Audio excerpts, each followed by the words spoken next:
Hello and welcome to part 3 of Shevuout Daf 38b.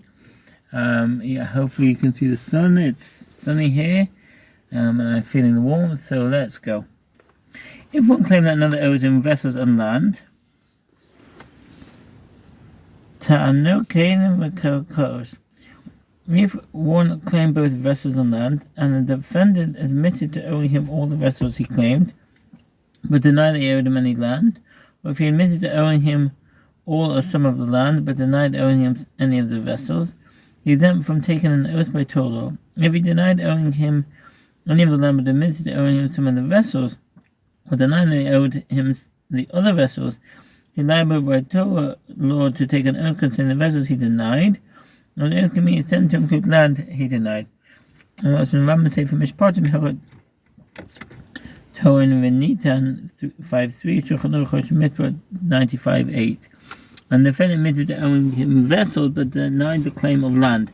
And conversely, he admitted to owing land but denied the claim of vessels. He is exempt from taking an oath, as those are not things concerning claims involving land. If he admitted to part of the claim about land, he is exempt. If he admitted to part of the claim about vessels, he is liable to take an oath concerning the entire claim, as property does not serve as a guarantee. Hachasim she'ein lahem acharayus. Land is referred to as property that serves as a guarantee, as it is lien to one's debts. The reason that land is lien to debts, the creditor relies on it for payment, since it cannot be physically taken away.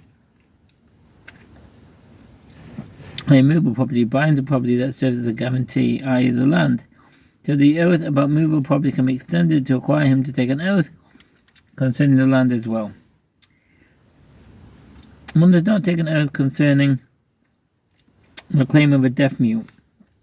It is explained that Ein nichba'in al tana'as charash hirish v'chuna. By Torah law, one does not take an oath concerning the claim of a deaf mute, an imbecile, or a minor. By rabbinic law, one does take an oath of inducement concerning the claim of a minor.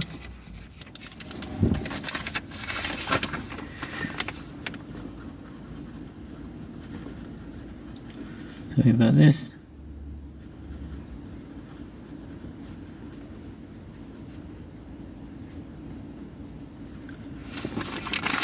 Making a quick note for myself.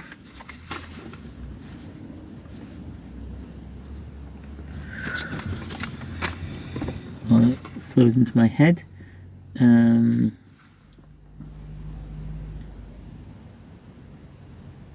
That's Roman citing the Roman writes, citing Torah, that if a minor does not yet reach the age of 6, which is the age of young children whose transactions are valid, one does not even take an oath of inducement concerning his claim. Roman say finished part of Mechad Toan Venitan 5.9, Shulchan Aruch Mitzvot 96.1-2. An imbecile or minor. The members of these three categories are frequently grouped together because of their presumed limited intellectual capacity or inability to act responsibly. They are not obligated to perform mitzvot, nor are they held responsible for any damage they may cause. They also lack the legal capacity to act as agents. Although the three are often mentioned together, there are many differences among the halachot governing each of them, and the court does not administer an oath to a minor. The court never administers an oath to a minor, nor does it declare that he is excommunicated if he is lying. This is because minors are not aware of the severity of the punishment of taking a false oath, nor are they aware of the severity of excommunication of an adult has a claim against a minor. When the minor denies the claim, the court waits until the minor reaches majority and administers an oath of inducement to him. And that's in the Rambam Sefer Mishpatim, Hilchot Toan Venitan 5.10-11, Shulchan Aruch Mitzvot 96.2-3. But one does take an oath to a minor or to a representative of the temple treasury with regard to consecrated property. How does the court administer an oath to someone? One who is liable to take an oath is required to take an oath by using the name of God or by one of God's appellations.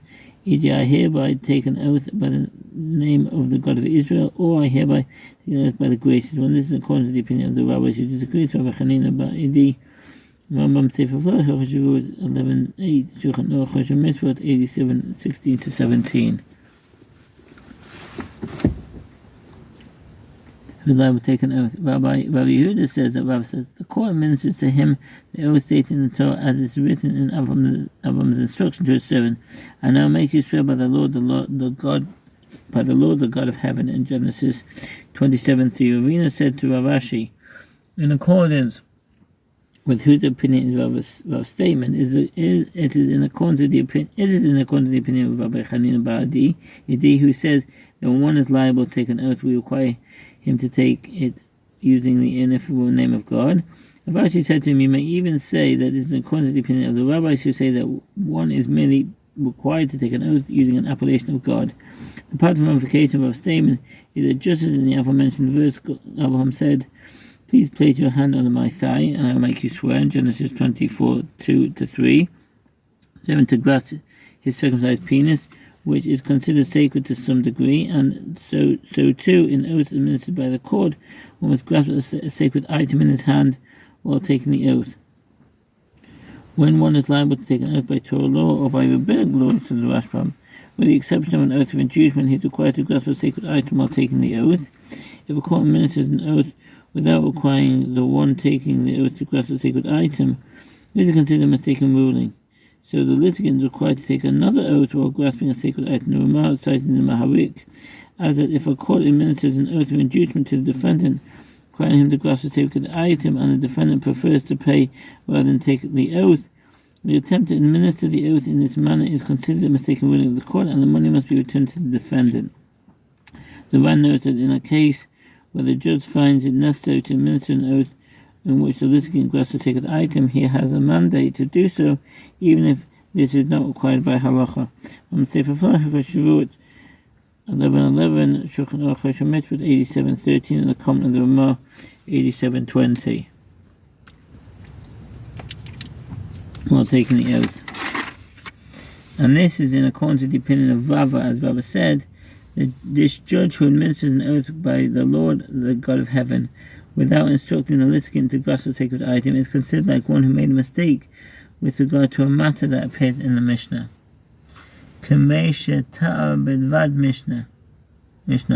Although this halacha is not stated in the Mishnah, although it's stated by the Amor Rav, it is ruled in Tractate Sanhedrin 33a that an established halacha stated by one of the Amoraim has the same status as halacha stated in the Mishnah with regard to whether the ruling is revoked.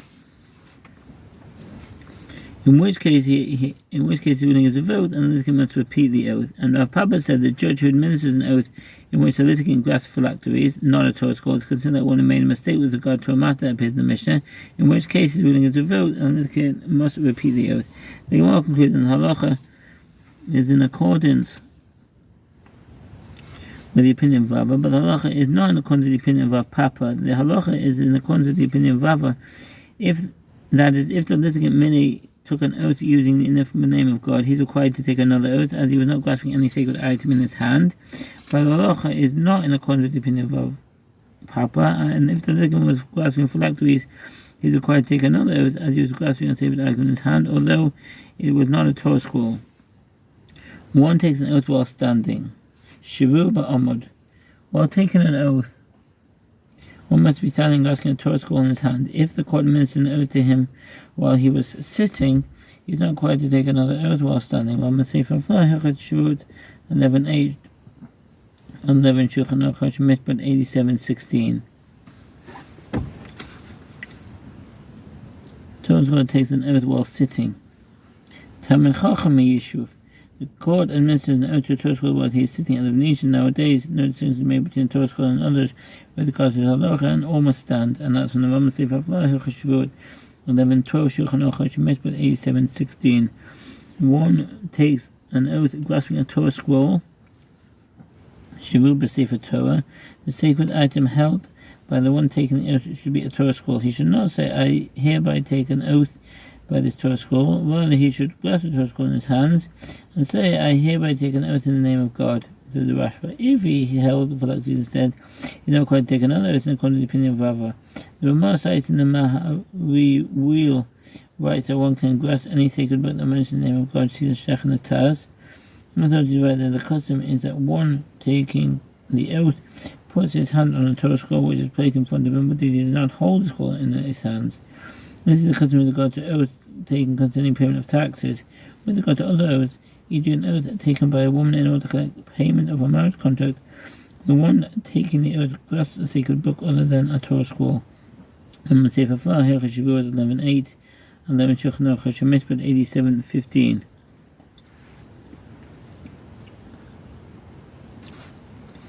A Manisha by the Torah scroll may take an oath grasping phylacteries Abba Manisha. Talmid Chacham Atchila b'Tefillin. A Torah scholar may take an oath grasping phylacteries instead of a Torah scholar Abba Manisha. According to the Ramah, this applies only the first time he takes an oath in court. Subsequently, the standard halach applies to him, and is required to grasp a Torah scholar like ordinary people. According to the Shach, certainly Rav Hagon, nowadays no distinction made between the Torah scholar and others with regard to this halacha, and almost grasp the Torah scholar. So the Rambam Sefer Flah, Shevuout 11:12, Mishpat 87:15. The sages taught in a Braita, an oath imposed by judges may also be recited in its language. Shevuos hadayonin af he b'shlosha shona the emra.